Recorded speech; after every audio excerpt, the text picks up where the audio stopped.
ഇന്നത്തെ വേദഭാഗം അപ്പോസ്തലനായ വിശുദ്ധ പൗലോസ് കൊരിന്ത്യർക്ക് എഴുതിയ 1-ാം ലേഖനം 16-ാം അധ്യായം 1 മുതൽ 24 വരെയുള്ള ദൈവവചനങ്ങളെ ശ്രദ്ധിപ്പിൻ. 1 കൊരിന്ത്യർ 16-ാം അധ്യായം 1 മുതൽ 24 വരെ. വിശുദ്ധന്മാർക്ക് വേണ്ടിയുള്ള ധർമ്മശേഖരത്തിൻ്റെ കാര്യത്തിലോ ഞാൻ ഗലാത്യ സഭകളോട് ആജ്ഞാപിച്ചതുപോലെ നിങ്ങളും ചെയ്യുവിൻ.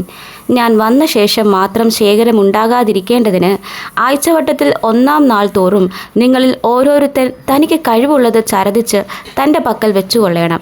ഞാൻ എത്തിയ ശേഷം നിങ്ങളുടെ ധർമ്മം യെരുശലേമിലേക്ക് കൊണ്ടുപോകുവാൻ നിങ്ങൾക്ക് സമ്മതമുള്ളവരെ ഞാൻ എഴുത്തോടുകൂടെ അയക്കും. ഞാനും പോകുവാൻ തക്കവണ്ണം അത് യോഗ്യമായിരുന്നാൽ അവർക്ക് എന്നോട് കൂടി പോരാം. ഞാൻ മെക്കദോനിയയിൽ കൂടി കടന്ന ശേഷം നിങ്ങളുടെ അടുക്കൽ വരും. മെക്കദോനിയയിൽ കൂടിയാകുന്നു ഞാൻ വരുന്നത്. ഞാൻ പോകുന്നിടത്തേക്ക് നിങ്ങൾ എന്നെ യാത്ര അയപ്പാൻ തക്കവണ്ണം പക്ഷേ നിങ്ങളോടുകൂടെ പാർക്കും. ഹിമകാലം കൂടെ കഴിക്കുമായിരിക്കും. കർത്താവ് അനുവദിച്ചാൽ കുറേ കാലം നിങ്ങളോടുകൂടെ പാർപ്പാൻ ആശിക്കുന്നതുകൊണ്ട് ഞാൻ ഈ പ്രാവശ്യം കടന്നു പോകും വഴിയിലല്ല നിങ്ങളെ കാണുവാൻ ഇച്ഛിക്കുന്നത്. എഫെസോസിൽ ഞാൻ പെന്തക്കോസ്ത് വരെ പാർക്കും. എനിക്ക് വലിയതും സഫലവുമായൊരു വാതിൽ തുറന്നിരിക്കുന്നു. എതിരാളികളും പലരുണ്ട്. തിമത്യോസ് വന്നാൽ അവൻ നിങ്ങളുടെ ഇടയിൽ നിർഭയനായിരിക്കാൻ നോക്കുവിൻ. എന്നെപ്പോലെ തന്നെ അവൻ കർത്താവിൻ്റെ വേല ചെയ്യുന്നുവല്ലോ. ആരും അവനെ അലക്ഷ്യമാക്കരുത്. അവൻ സഹോദരന്മാരുമായി അവനെ കാത്തിരിക്കിയാൽ ഞാൻ സഹോദരന്മാരുമായി അവനെ കാത്തിരിക്കൊണ്ട് എൻ്റെ അടുക്കൽ വരുവാൻ അവനെ സമാധാനത്തോടെ യാത്ര അയപ്പിൻ.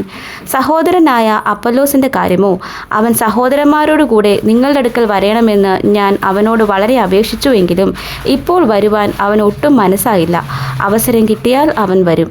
ഉണർന്നിരിപ്പിൻ, വിശ്വാസത്തിൽ നിലനിൽപ്പിൻ, പുരുഷത്വം കാണിപ്പിൻ, ശക്തിപ്പെടുവിൻ. നിങ്ങൾ ചെയ്യുന്നതെല്ലാം സ്നേഹത്തിൽ ചെയ്യുവിൻ. സഹോദരന്മാരെ, സ്തെഫനാസിൻ്റെ കുടുംബം അഖായയിലെ ആദിഫലമെന്നും അവർ വിശുദ്ധന്മാരുടെ ശുശ്രൂഷയ്ക്ക് തങ്ങളെ തന്നെ ഏൽപ്പിച്ചിരിക്കുന്നുവെന്നും നിങ്ങൾ അറിയുന്നുവല്ലോ. ഇങ്ങനെയുള്ളവർക്കും അവരോടുകൂടെ പ്രവർത്തിക്കുകയും അധ്വാനിക്കുകയും ചെയ്യുന്ന ഏവനും നിങ്ങളും കീഴ്പ്പെട്ടിരിക്കണമെന്ന് ഞാൻ നിങ്ങളെ പ്രബോധിപ്പിക്കുന്നു. സ്തെഫനാസും ഫൊർത്തൂനാത്തോസും അഖായിക്കോസും വന്നത് എനിക്ക് സന്തോഷമായി. നിങ്ങളുടെ ഭാഗത്ത് കുറവായിരുന്നത് അവർ നികത്തിയിരിക്കുന്നു. അവർ എൻ്റെ മനസ്സും നിങ്ങളുടെ മനസ്സും തണുപ്പിച്ചുവല്ലോ. ഇങ്ങനെയുള്ളവരെ മാനിച്ചുകൊള്ളുവിൻ.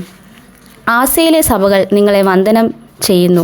അഖിലാവും പ്രിസ്കയും അവരുടെ ഭവനത്തിലെ സഭയോടുകൂടെ കർത്താവിൽ നിങ്ങളെ വളരെ വന്ദനം ചെയ്യുന്നു. സകല സഹോദരന്മാരും നിങ്ങളെ വന്ദനം ചെയ്യുന്നു. വിശുദ്ധ ചുംബനത്താൽ അന്യോന്യം വന്ദനം ചെയ്യുവിൻ. പൗലോസായ എൻ്റെ കയ്യാൽ വന്ദനം. കർത്താവിനെ സ്നേഹിക്കാത്തവൻ ഏവനും ശപിക്കപ്പെട്ടവൻ. നമ്മുടെ കർത്താവ് വരുന്നു.